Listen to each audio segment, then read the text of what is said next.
L'information en toute objectivité, sans passion, avec respect de l'éthique et de la déontologie. C'est avec les experts de la maison dans Comprendre l'actualité.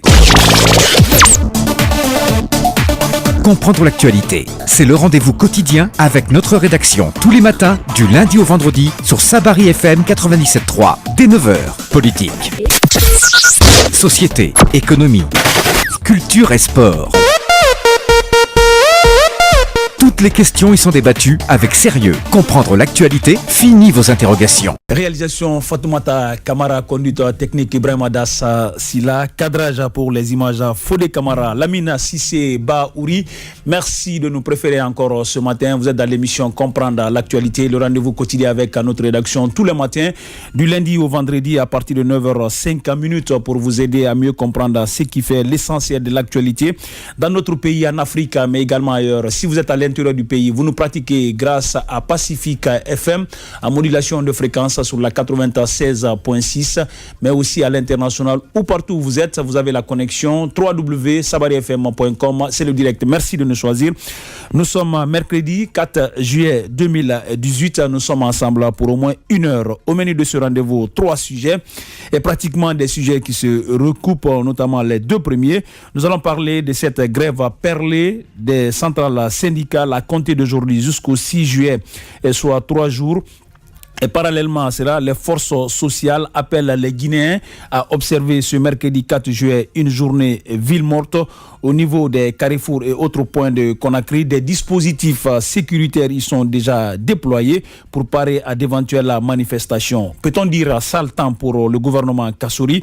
Comment juguler cette crise sans affaiblir pourtant l'État? Vous entendrez l'avis, le commentaire des experts dans cette émission. Et deuxième sujet, conférence de presse animée conjointement hier par les ministres des hydrocarbures, du budget, du commerce et de l'enseignement technique et du travail. Objectif, expliquer aux Guinéens les raisons profondes de l'augmentation du prix du carburant à la pompe, vous le savez, qui passe de 8 000 à 10 000 francs guinéens. Une conférence au goût d'inachevé, dit-on. D'aucuns parlent même d'explications approximatives. Quel est l'avis des experts? Vous les entendrez également dans cette émission. Et troisième et dernier sujet, nous allons parler une fois encore de la décharge de la minière, ça fait l'actualité. Le président Alpha Condé a débloqué 4 milliards 20 millions à répartir aux 201 familles à déguerpir. Le ministère de l'administration du territoire et de la décentralisation déclare que ce n'est pas un droit, mais juste une décision humanitaire. Le général Mathurin Bangoura, gouverneur de la ville de Conakry, quant à lui, invite les bénéficiaires à venir prendre leur argent parce que le refus de ne pas prendre ne stoppe pas le déguerpissement.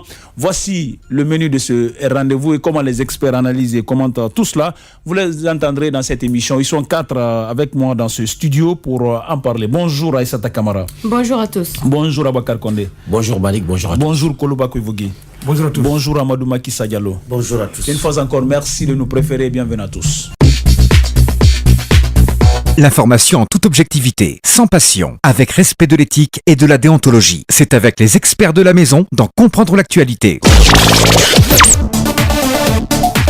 Comprendre l'actualité, c'est le rendez-vous quotidien avec notre rédaction tous les matins, du lundi au vendredi, sur Sabari FM 97.3, dès 9h. Politique, société, économie, culture et sport. Toutes les questions y sont débattues avec sérieux. Comprendre l'actualité, fini vos interrogations. Nous nous excusons pour ce léger retard, indépendamment de notre volonté. Bonjour à toutes, bonjour à tous. Merci de garder votre position d'écoute. Je l'annonçais, le premier sujet de cette émission, c'est cette grève perlée déclenchée par les centrales syndicales à compter d'aujourd'hui jusqu'au 6 juillet, soit 3 jours. Mais parallèlement à cela, les forces sociales appellent également les Guinéens à observer ce mercredi 4 juillet une journée ville morte. Au niveau des carrefours, on constate déjà le déploiement des dispositifs sécuritaires pour parer à d'éventuelles manifestations. Est-ce que, à date d'aujourd'hui, vous estimez que c'est la réponse appropriée après cette augmentation du prix du carburant? Bon, je ne le crois pas, mais je pense que c'est une mesure préventive pour essayer vraiment d'empêcher que des Guinéens puissent se livrer au désordre, que les gens s'en prennent aux paisibles citoyens, parce que quand on a des grèves, il y a aussi dans l'avis de grève, il y a ce qu'on appelle le service minimum qui a été décrété par les centrales syndicales. Ils ont demandé que le service minimum soit observé. Il y a même un certain nombre de services qui ont été identifiés, auxquels on a demandé de continuer à travailler. Donc si dans ce service minimum, il y a ces personnels de ces différents services qui doivent relier les services, rallier les différents services, donc il faudrait qu'il y ait un dispositif pour assurer leur sécurité. Donc il est de la responsabilité de l'État de faire ce travail-là, faire en sorte que ceux qui ne sont pas intéressés, ceux qui doivent assurer le service minimum, puissent regagner facilement leur lieu de travail. Je pense que ce dispositif est là pour ça, ce n'est pas pour empêcher, parce que la grève, c'est un droit. Surtout que hier déjà on a commencé à assister à des manifestations par endroits dans Conakry. Donc il est important que l'État prenne ses responsabilités, pas pour empêcher qu'il y ait grève, mais pour empêcher, parce que la grève, il n'est pas dit que c'est une manifestation. Il est demandé aux travailleurs des secteurs privés mixtes de rester à la maison, ceux qui ne sont pas concernés par le service minimum. Donc il est aussi de la responsabilité de l'État d'assurer cette surveillance permanente, d'assurer l'alerte pour que ceux qui doivent aller faire ce service minimum puissent le faire très bien. Donc je pense que ce n'est pas pour tuer, comme on aime le dire, le truc dans l'œuf. Non, c'est plutôt pour une certaine facilité, une certaine garantie pour ces personnes-là. Donc je pense que d'aujourd'hui, il est envisagé, il y a une rencontre qui est prévue entre les acteurs concernés. Donc je pense que le gouvernement saura donner une réponse efficace et efficiente à ces syndicats-là, autour, parce que de toutes les façons, les syndicats ont laissé une porte aux négociations, parce qu'aujourd'hui, c'est une journée sensible, une journée du temps de dernière minute, parce que si, au-delà, jusqu'au vendredi, il n'y a pas satisfaction, les syndicats également pourraient déclencher une grève généralement illimitée, d'autant plus que la grève qui avait été déclenchée, qui avait été suspendue, la grève qui était là en cours avant qu'on ne revienne à la négociation par rapport à la fixation du prix du carburant, n'avait été que suspendue. Donc elle risque d'être encore déclenchée, et que cette fois-ci, ça risque d'être vraiment d'affecter l'économie guinéenne, parce que le gouvernement veut renflouer les caisses, mais si on reste pendant des mois sans travailler, ça va impacter. Voilà, au-delà de ce déploiement quand même des forces de sécurité dans ces points stratégiques, est-ce que vous pensez qu'il y a une adéquation qu'on peut aujourd'hui justifier entre cette grève perlée lancée par les centrales syndicales, mais également la menace d'une journée ville morte aujourd'hui, par rapport à cette augmentation? On aurait fait autrement? Je pense que pour une fois, on peut parler d'adéquation, parce que c'est une réaction, à mon avis, il fallait s'attendre à cette réaction, d'autant plus que les syndicats et le gouvernement... Oui, mais déclencher rapidement une grève quand même. Il ne pouvait pas y avoir mieux ou non, une réaction. Bien sûr, je pense que pour une fois, c'est une, disons, conformité qui a eu entre les syndicats et les forces sociales, pour qu'ensemble ils puissent manifester leur mécontentement, leur ras-le-bol face à cette augmentation faite par le gouvernement de façon unilatérale, parce qu'il faut rappeler qu'ils étaient en discussion pour pouvoir voir dans quelle possibilité il fallait augmenter le prix du carburant. Et c'est là où le gouvernement a augmenté subitement, et s'il faut même de façon unilatérale, le prix du carburant. Mais de l'autre côté, ce qu'il faut aussi dire, c'est que la population doit comprendre que quand on parle de grève ou quand on parle de journée ville morte, il ne s'agit pas de s'en prendre aux personnes et à leurs biens, ou non, il ne s'agit pas de saccager les biens de l'État. C'est ce qui se passe malheureusement ici en Guinée. Tout à l'heure, à Koza ou non, au Carrefour Bambeto, on sait ce qui s'est passé comme dégâts. Des véhicules en ont pris les frais, des vitres caillassées partout. Ça se doit pas. Il faut comprendre que ce déjà, on signale que du côté de Lansanaya, mais également d'Antang, que les jeunes d'Apompa ont déjà barricadé la route. Et c'est ce qui est en train de se faire du côté de Koza présentement. Donc je pense que pour une fois, quand on parle de grève ou de ville morte, les gens doivent comprendre que c'est pourquoi on se pose la question, la pertinence de cette grève. Pourquoi gréver? Pourquoi partir en grève, d'autant que c'est juste une réclamation? Moi, je crois que le mémorandum a été formulé, qui a été déposé au Premier ministre. C'est de donner le temps. Le préavis a été déposé hier. Ils ont lancé il y a eu même un mémo aussi.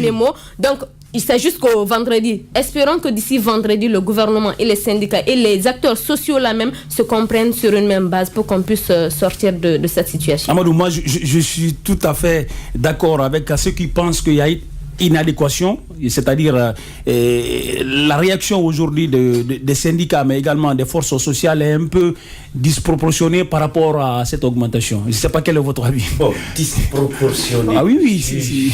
Moi, je ne vois pas une équivalence quand même, franchement. Bon, l'équivalence, il n'est pas question ici, Malik, je ne pense pas qu'il est vraiment question ici de chercher l'équivalence entre ce qu'a fait le gouvernement, ou la décision du gouvernement, et la réaction, disons, des acteurs de la société civile. Comme on le dit souvent, c'est une réponse du berger à la bergère. L'augmentation du prix des produits pétroliers a été vraiment annoncée de façon fracassante. Certes, même si auparavant ça se murmurait, mais l'annonce a été faite de façon fracassante, sans tenir compte, bien sûr, ça il faut le relever, sans tenir compte du dernier accord entre le gouvernement et les syndicalistes. C'est-à-dire que il ne pourrait y avoir d'augmentation sans disons une concertation préalable. Mais cette fois, d'ailleurs c'est ce qui a soulevé le courroux des centrales syndicales, de la société civile, etc., etc. Donc aujourd'hui, on ne saurait vraiment accuser ces forces vives de brandir, ou en tout cas de faire une telle sortie pour contrer, ou en tout cas pour empêcher. Oui, on peut comprendre qu'il y a réfléchir quand même, pour réfléchir. Non, Malik, qui est appelé quand même déjà à une grève. Oui, naturellement. Au fait, c'est le seul moyen, c'est la seule arme, c'est la seule chose qu'aujourd'hui, c'est la seule force que disposent aujourd'hui ces forces vives pour vraiment contrer, ou en tout cas fléchir le gouvernement, et qu'il revienne à cette, je ne sais pas comment on pourrait même qualifier cette augmentation fantaisiste du prix du carburant. Parce que de toutes les façons, ils sont là, c'est parce que le bas peuple est là. Il ne faut pas que le bas peuple paye comment on appelle ça, les conséquences de la malgouvernance, parce que c'est de cela il s'agit. Si aujourd'hui le gouvernement sort, on organise des conférences de presse par-ci, d'ailleurs chose par laquelle on devrait plutôt commencer à sensibiliser la population, à organiser des conférences de presse et expliquer de fond en comble au peuple de Guinée les raisons qui les ont poussés. Je veux parler bien sûr du gouvernement, les raisons qui ont poussé ce gouvernement à cette augmentation. Mais rien de tout cela n'a été fait, et une seule nuit, on se lève et puis on augmente les prix des produits pétroliers à la pompe, sans tenir compte, bien sûr, des problèmes aujourd'hui qui assaillent les citoyens lambda. Je ne dis pas le cas spécifique d'aujourd'hui, mais auparavant, bien avant d'ailleurs cette augmentation, le problème se posait. La cherté de vie frappe tous les Guinéens à plein fouet. Et faire une telle sortie encore, c'est une façon vraiment d'acculer les populations, les pousser jusqu'au mur. Et connaissant le train de vie.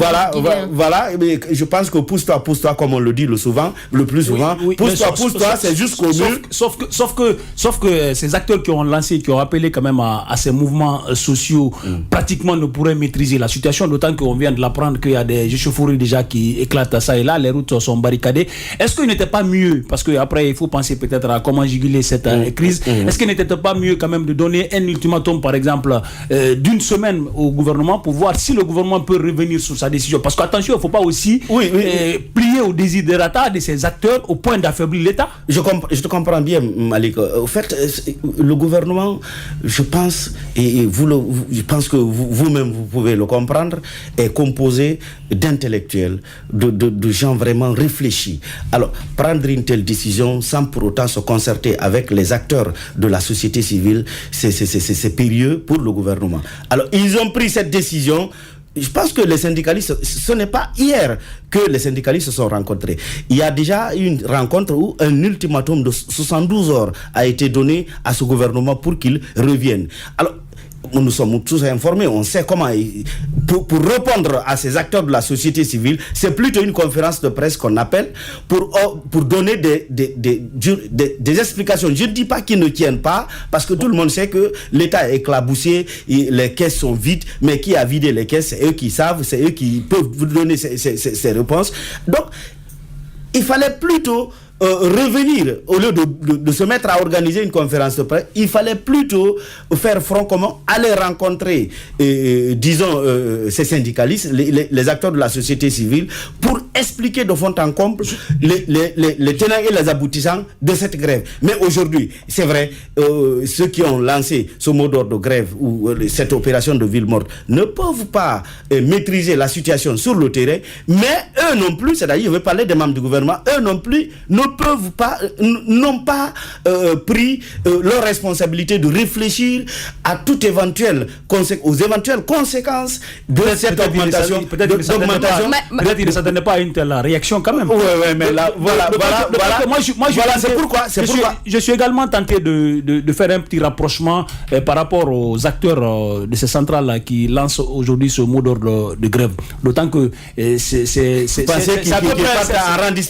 à peu près le camp qui était un peu opposé à Boubacar Souma à un moment donné. Parce que moi, sur les images, je vois lui-même Souma, je vois Amadou Diallo, je vois également Mansaré, qui était de l'autre côté, qui était un peu proche. Est-ce que ce n'est pas une façon de dire on attend aussi le gouvernement au tournant? Parce que la réaction, elle est vraiment spontanée. En fait, Malik, moi, je ne suis pas du même avis que vous quand vous dites que ces acteurs sont en train d'affaiblir le gouvernement. Non, le gouvernement s'affaiblit lui-même.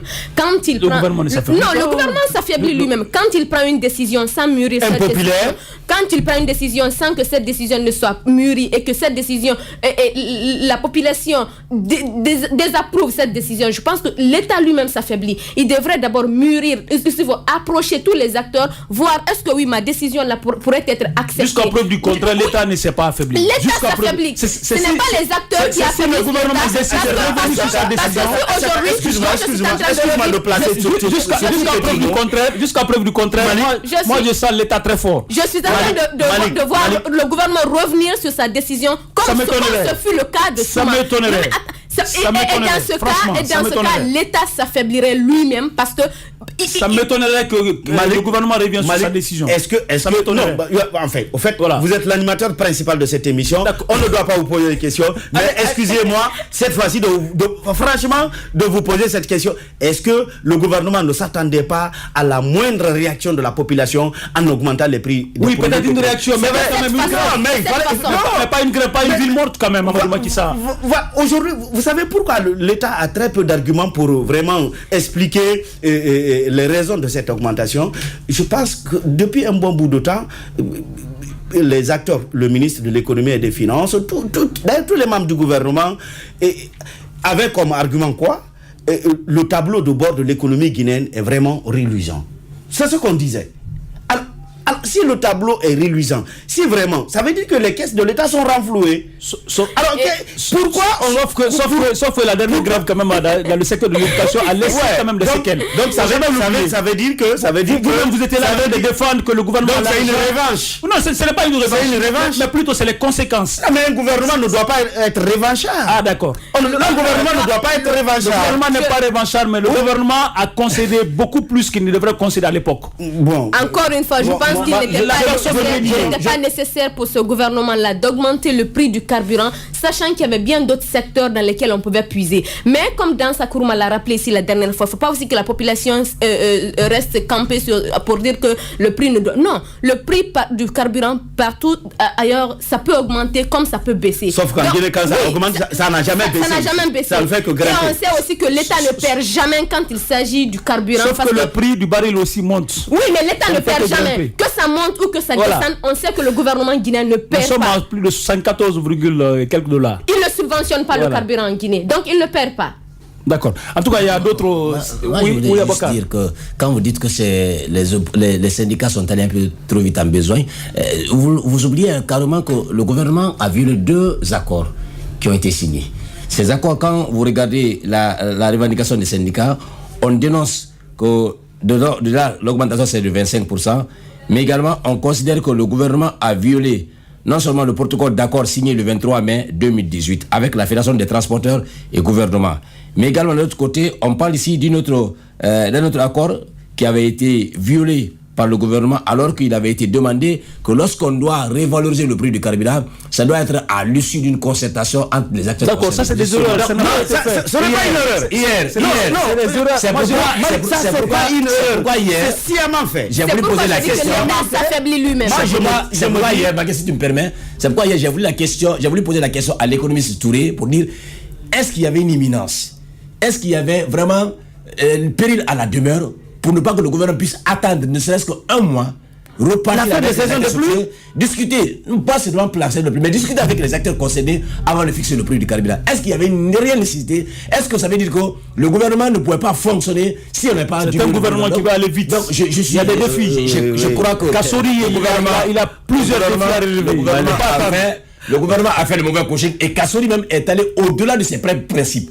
Dans sa déclinaison de la politique générale du gouvernement, il a dit qu'il priorité est donnée à la concertation. Priorité est donnée à un dialogue social. Voilà. Quand vous dites ça, et il pose des actes qui après 72 heures, tu fais le contraire de ce que tu dis. C'est vraiment, je ne sais pas, aux auditeurs de qualifier ce acte-là, mais je me dis que c'est un mauvais coaching. On sait qu'en 2 ans, Kassori veut quand même... on va dépasser la Côte d'Ivoire. On va dépasser la Côte, mais ce n'est pas quand même de cette façon. C'est pas cette façon. Il faut prendre deux fois des décisions impopulaires. Je crois que... Sauf que Malik, cette décision impopulaire rencontre aujourd'hui une décision vraiment, une réaction populaire. Voilà. En tout cas, au-delà du Premier ministre, c'est une première épreuve pour le tout nouveau ministre également de la sécurité, Ibrahima Kira, qui avait annoncé la fin de la récréation.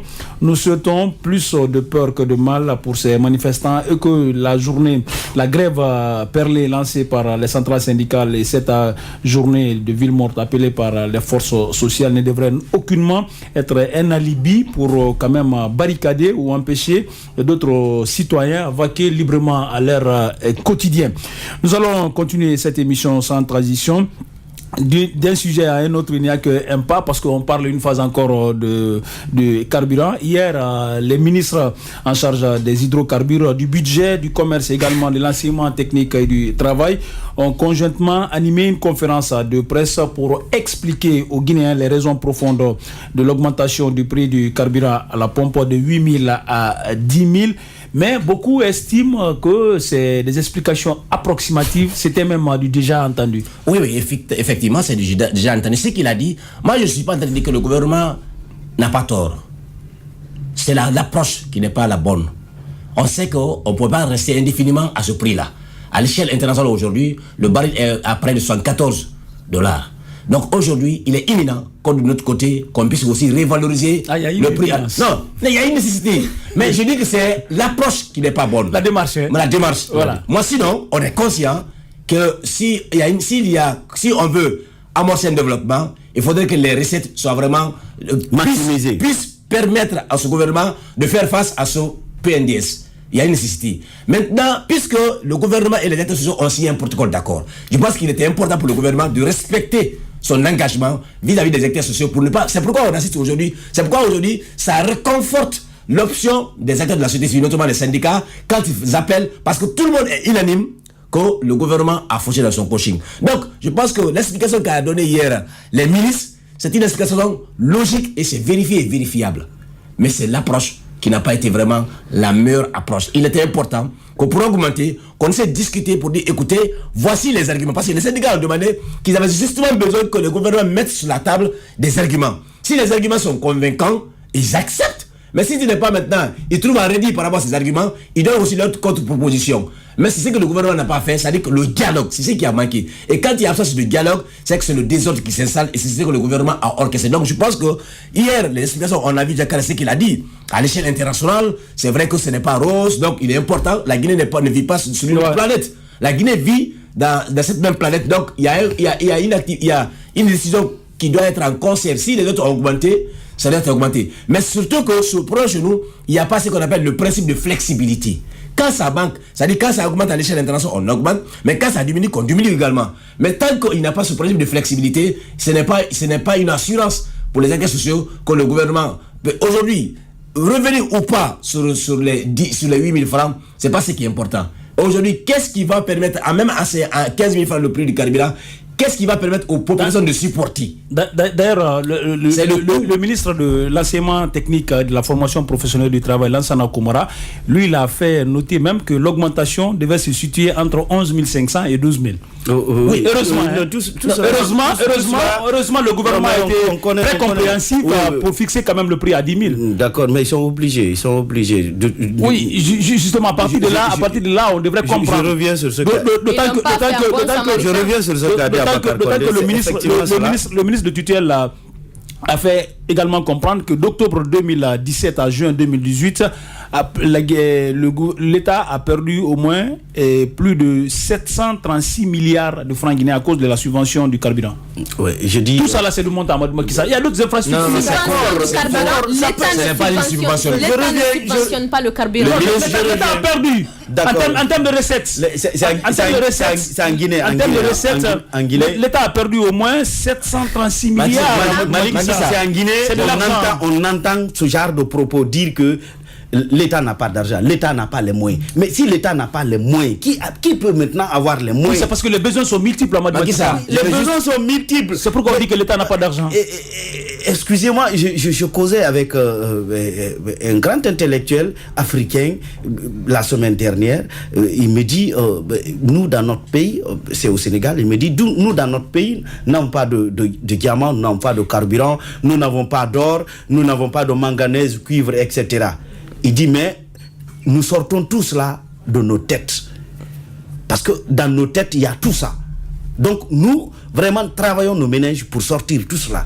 Alors, l'État guinéen, je me demande si c'est vraiment, excusez-moi de l'expression, mais je me demande si vraiment ces gens-là réfléchissent avant d'agir. Le gouvernement guinéen... Parce qu'il y a un dernier accord, Abakar Condé l'a rappelé tout à l'heure. Il y a des accords. Mais c'est le ministre Kassouri, ou en tout cas l'auteur de cette augmentation, et je pense que le ministre Kassouri ne peut pas ne pas être informé. Et c'est eux qui sont à la base de tout ce que nous sommes en train de vivre aujourd'hui. S'il y a manifestation, s'il y a jet de pierre, s'il y a des voitures caillassées, c'est eux qui sont responsables, parce que le dernier accord, Abakar Condé vient de nous le lire, est clair. En cas d'augmentation, si l'État a besoin d'augmenter les prix des produits pétroliers, il n'y a pas de problème. Mais il faut d'abord prendre langue avec les acteurs de la société civile. Je pense que ces acteurs de la société civile sont mieux placés aujourd'hui pour faire face à cette population. Tout cela n'a pas été fait. On l'a dit plusieurs fois, depuis hier on le disait, tout cela n'a pas été fait. Tout cela n'a pas été. Les explications données par les Guinéens devraient comprendre aujourd'hui qu'il y avait une nécessité à vient. Tout cela, ils sont dans leur rôle. Ils font partie de ce gouvernement. Ils ne peuvent pas, disons, ramer dans le sens contraire d'une décision prise par le même gouvernement. Donc, ils sont dans leur disons, raisonnement pour un peu sauver la face. Mais est-ce que, disons, ce qui est fait n'est pas déjà fait? Parce que, on le dit le plus souvent, les charrues et les bœufs sont faits pour labourer. Mais il ne faut jamais mettre d'abord les charrues avant les bœufs. Il faut toujours suivre la démarche normale pour pouvoir avoir un bon champ et labourer. Et malheureusement, c'est ce que ces ministres-là, Abakar l'a dit, je reviens encore, c'est pas parce qu'ils ont tort, hein. Ils ont raison, même s'ils disent 12 000, comment on appelle ça, le litre d'essence à la pompe. Tout cela est raisonnable, mais c'est la démarche, c'est la façon de bondir, de s'accaparer de cette proie, parce que maintenant le peuple de Guinée est devenu une proie pour son gouvernement, et il bondit sur la proie, il la dévore sans que personne... Mais cela ne peut plus passer. Vous avez vu, les acteurs de la société civile sont aujourd'hui, ils ont sorti... Difficile de vous combattre dans ce studio. C'est déjà vu. Et sortez dans la rue, vous allez voir la réponse à leur proposition. Les ministres guinéens aiment jouer aux médecins après la mort. C'est vrai, ils disent qu'il y a une nécessité. Mais est-ce que la nécessité, c'est seulement la pauvre, ou les citoyens lambda, les pauvres populations qui doivent serrer la ceinture, qui doivent payer la facture? Je pense que non. On fait quoi de l'argent que fait rentrer les sociétés minières en Guinée? Puisqu'on parle de mines, oui, on parle de développement des mines en Guinée, on parle... Les autres pays, puisqu'on aime se comparer aux autres pays, les autres pays n'ont pas les mines. Mais là, ils arrivent à stabiliser ou non, à gérer, s'il faut le dire, le quotidien de la population en ne fixant pas des prix exorbitants. On sait comment les Guinéens vivent. Et le gouvernement l'a fait quoi? Des productions animales. Voilà la question qu'il faut relancer. S'il faut renflouer les caisses de l'État, encore une fois, il y a plusieurs secteurs sur lesquels on peut se rabattre pour faire rentrer de l'argent sans même toucher au maigre salaire du citoyen lambda. Encore une fois, l'État guinéen s'affaiblit du jour au lendemain. Malik va peut-être me dire que je m'attaque au gouvernement. Non, mais s'il y a aujourd'hui question pour ce gouvernement, ou non, si le gouvernement là arrive aujourd'hui à revenir, à reconsidérer sa décision, vous m'en donnerez peut-être raison, il va s'affaiblir encore. C'est ce que le gouvernement ne va pas faire. Moi, c'est là-bas le défi. Le temps nous donnera raison. Le temps nous donnera raison. Là, on a vu le cas Souma. On a vu le cas Souma, ce qui s'est passé entre le gouvernement et le SLEG. Sauf qu'il faut être très prudent là-dessus à cette étape. Je sais que Souma n'est pas Lumbemba Souma. Souma n'est pas comme Amadou Diallo ou non Mansare. Mais ce que je suis en train de dire, c'est que à cette allure-là. Aujourd'hui, le problème qui se pose, ce n'est pas du fait que ça soit 2000 augmenté, c'est-à-dire les 25%. C'est du fait qu'il n'y a pas eu concertation. Il n'y a pas eu concertation. Justement, pour rectifier ce tir, le gouvernement peut venir s'expliquer auprès de ses acteurs. Oui, mais qu'il ne mette pas encore, que le gouvernement ne mette pas encore le doigt sur, n'enfonce pas son doigt dans la plaie pour dire que oui, il y a nécessité. Est-ce que c'est à la population de serrer la ceinture pour payer cette facture-là? Nous allons être prudents là-dessus, en attendant que le gouvernement et que ces négociations s'ouvrent, parce que ça a été annoncé même aujourd'hui. Les négociations vont s'ouvrir au niveau du ministère du Travail et de Lansana Komara. En tout cas, il a fait l'annonce hier en marge de cette conférence. On attend de voir jusqu'où les négociations vont aller. Mais moi je vois quand même l'État n'est pas reculé. Peut-être faire comprendre la nécessité, c'est corriger un peu cette erreur, ce casting de ne pas rencontrer ces acteurs bien avant de fixer le prix du carburant à la pompe à 10 000 francs. Mais je ne veux pas que par ces actions quand même qu'on affaiblisse l'État, parce qu'après si l'État devient déliquescent, c'est d'accord, tout ce qui arrivera à l'État, excusez-moi, tout ce qui arrivera à l'État, ça dit que est parti de sa propre façon de faire. D'accord. C'est cela. C'est pourquoi je parle d'erreur qu'on peut corriger. Oui, d'accord. C'est possible. Mais pas plus qu'hier, je parlais avec un économiste. Positiver, s'il vous plaît. Il faut que vous positiver également. C'est un peu difficile de positiver. C'est un peu difficile. On ne fait que décrire. Depuis hier, vous ne bougez pas. D'accord. Malik, on ne décrit que ce qu'on voit. On est en train de donner de la chance quand même à la réussite des négociations et que le gouvernement reste. D'accord. S'ils se comprennent là-bas, tant mieux. S'ils ne se comprennent pas, c'est facile de raisonner dans ce studio-là. Mais sortez, vous verrez que ce n'est pas la même. Excuse-moi. Ne serait-ce qu'hier, je parlais avec un économiste qui connaît très bien le fonctionnement d'un État et qui me dit que jusqu'à l'approche des élections communales, les caisses de l'État étaient vraiment renflouées. Ça, il me dit qu'il y avait de l'argent. L'approche des élections. À l'approche des élections communales. Après, on a organisé les élections. On a organisé les élections. L'argent est parti. Malik, vous avez vu quand vous et moi, nous étions là, dans ce studio encore, vous conduisiez cette émission, vous n'avez vu, disons, tous les ministres de la République parrainer une ville. Du jamais vu. Même si de par le passé ça se faisait, mais je pense que au temps de Lansana Conté, on demandait à chaque ministre de partir dans sa préfecture d'origine, mais il y en a qui ne faisaient même pas cela comme en tout cas ça a été fait tout dernièrement. Mais nous avons vu des véhicules, des centaines de véhicules déployés dans chaque préfecture de la République. Avec combien de budget, on ne sait pas. L'État guinéen a une tare, c'est qu'il n'y a pas d'enquête. Ils ne font pas d'enquête pour savoir comment cet argent est sorti de nos D'accord. Je voudrais juste placer un peu de mots. Il y avait également une autre possibilité pour l'État de renflouer ses caisses, parce que vous vous souviendrez du rapport qu'a fait l'Union européenne, cette façon, ce détournement de fonds, ces pots de vin qui ont été dénoncés ici, ça et là. Donc je pense qu'il est important pour le gouvernement de chercher à récupérer ces fonds qui sont suspendues quelque part, mais également moraliser la gestion économique de son gouvernement et prendre des mesures. Hier, vous le rappelez, du du côté du Gabon, où il y a eu des mesures vraiment salutaires. Donc je pense que s'il y avait eu un geste de volonté réelle de moraliser la gestion économique, je pense que même si on augmentait à 15 000 francs, on aurait dit, on dirait que le sacrifice, il est généralisé. Mais quand un certain Woyel Guilavogui dit, non, la population doit accéder ce sacrifice, pourtant lui il a refusé le ministère de l'élevage, c'est du foutage. Il ne s'est jamais sacrifié pour aller là-bas. Merci chers experts, nous allons continuer le cours de cette émission parce qu'on est plus loin de l'heure d'arrivée. Je le disais, le troisième et dernier sujet de cette émission, on parlait une fois encore de la décharge de la minière. Le président Alpha Condé a débloqué 4 milliards 20 millions qui doivent être répartis aux 221 familles répertoriées. Il se trouve que le gouverneur de la ville de Conakry, Mathurin Bangoura, demande humblement, parce que c'est l'attitude quand même qu'il a observé, à ses bénéficiaires de venir prendre leur argent. Ouais. Parce que, qu'on prenne l'argent ou pas, l'opération va se faire. Et également, le ministre de l'administration du territoire est allé plus loin pour dire que ce n'est pas un droit, mais plutôt une décision humanitaire du président. Ouais, vous allez me qualifier d'alarmiste, non? Je ne suis pas alarmiste. C'est vrai qu'il faut...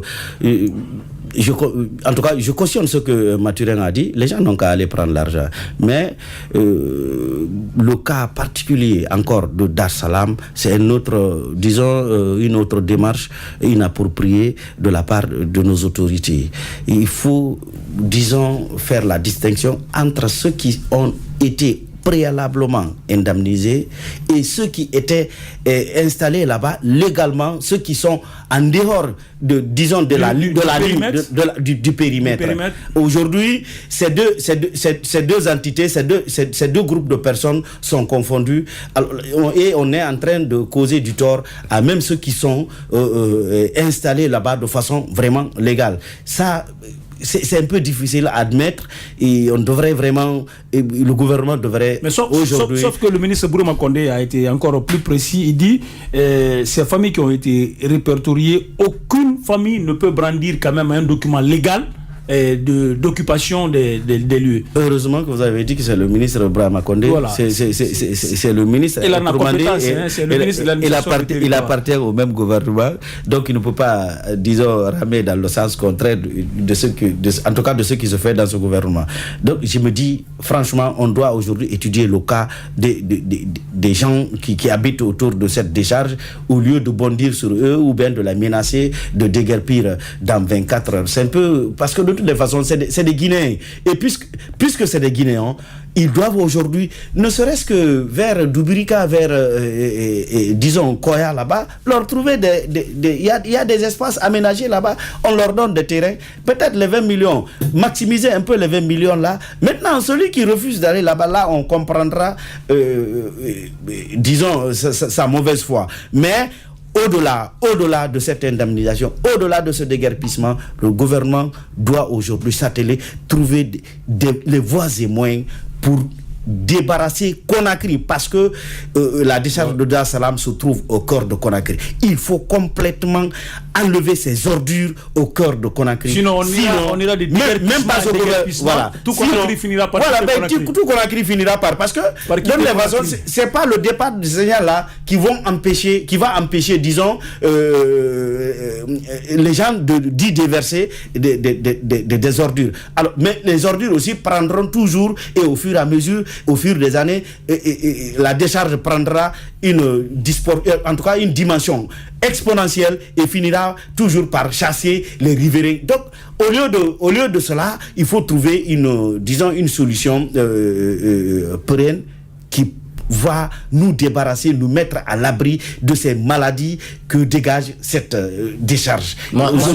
Aujourd'hui, je dis c'est imminent, il faut le faire, il faut penser, et donc envoyer des spécialistes étudier les conséquences sanitaires de cette décharge. D'où la décision de le faire partie de là. C'est extrêmement important. Mon problème, je sais qu'on ne peut pas cohabiter avec les ordures, c'est normal. Et je pense qu'au-delà de ces habitants, il est important aujourd'hui qu'on essaie de protéger la vie des citoyens. C'est vrai.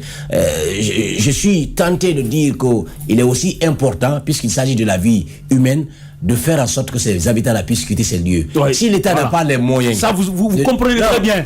C'est la meilleure option aujourd'hui. C'est l'aspect humanitaire que je parle. La nuit porte conseil. C'est extrêmement important. Maintenant, qu'est-ce que je veux dire?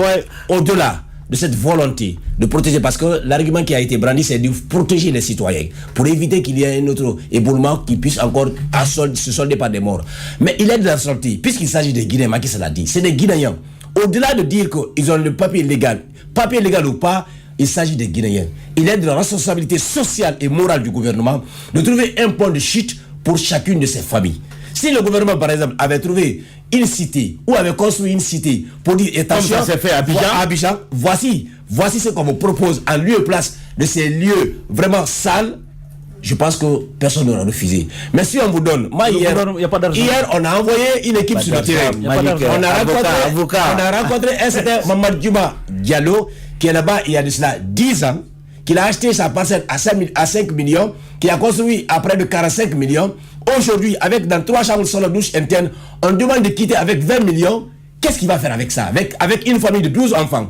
Qu'est-ce qu'il va faire avec alors il n'est même pas dans le périmètre concerné. Où il va acheter le terrain? Comment il va construire dans cette période-là? Comment il va nourrir sa famille? C'est méchant. On a comme l'impression que le Shentan est en train de prendre le devant dans la mentalité de ces gouvernants-là. Parce que la sensibilité ne vit plus en eux. Le pardon ne vit plus en eux. Déguerpir ces personnes en cette période hivernale sans trouver un terrain de chute, c'est vraiment criminel. Je pense que ça sera une atteinte à la dignité humaine de mettre les gens à la belle étoile à cette période hivernale. Donc, il est de la responsabilité morale et sociale du gouvernement de trouver un point de chute pour les gens là, au lieu de les obliger à part de 20 millions, alors qu'ils ont construit des bâtiments qui coûtent 45 millions, 50 millions pour qu'ils restent dehors. Je veux juste ajouter à ce que Abakar Condé vient de dire, expulsion. Alors qu'il y a aussi maintenant là en cours la décision du ministre de la Justice qui interdit toute expulsion. On parle de la décharge de Dar Salam. Je rappelle qu'il y a eu éboulement à ce même endroit l'année dernière, c'est-à-dire au mois d'août 2017. L'État avait plus de 8 mois, ou non 9 mois encore, s'il faut le dire, pour pouvoir déguerpir les ordures, pas les populations, mais les ordures de ces lieux-là, afin d'aménager un autre coin. Il n'a pas fait, une autre négligence du gouvernement. Et maintenant, on me parle d'un montant humanitaire du chef de l'État à hauteur de 4 milliards de francs guinéens pour qu'on déguerpir ces personnes-là. Le président devrait encore, s'il faut, commencer dès maintenant à chercher ce même montant pour l'année prochaine, parce que ces ordures vont encore revenir, comme s'il n'y avait pas eu un déguerpissement. Il va encore prendre les lieux. Il faut qu'on mette une politique réelle de gestion, de gestion des déchets en Guinée. Le problème, ce n'est pas seulement ces tas d'immondices qui... Non. C'est comment amener les sociétés d'eau minérale, je reviens encore, les sociétés d'eau minérale à réduire leur production en sachets. Et comment amener, parce que c'est ce qui fait aussi, l'essentiel des déchets en Guinée ne sont constitués que des déchets plastiques. Donc, si le gouvernement veut aujourd'hui, on peut déguerpir la décharge de Dar Salam, mais ce n'est pas là la question. La question, c'est comment mettre en place une politique réelle pour de transformation de ces déchets-là. Sinon, on assistera à chaque année au déguerpissement des gens à Dar Salam et finalement, tout Dar Salam deviendra un dépotoir. En tout cas, l'opération va commencer incessamment, a indiqué le gouverneur de la ville de Conakry en application de la volonté du gouvernement. C'est sur ces mots que nous refermons portes et fenêtres de cette émission Comprendre l'actualité avec le même plaisir. L'équipe vous donne rendez-vous demain quand il sera 9h05 en temps universel. D'ici là, portez-vous bien. Ce que la Guinée possède, Sabari FM vous le révèle.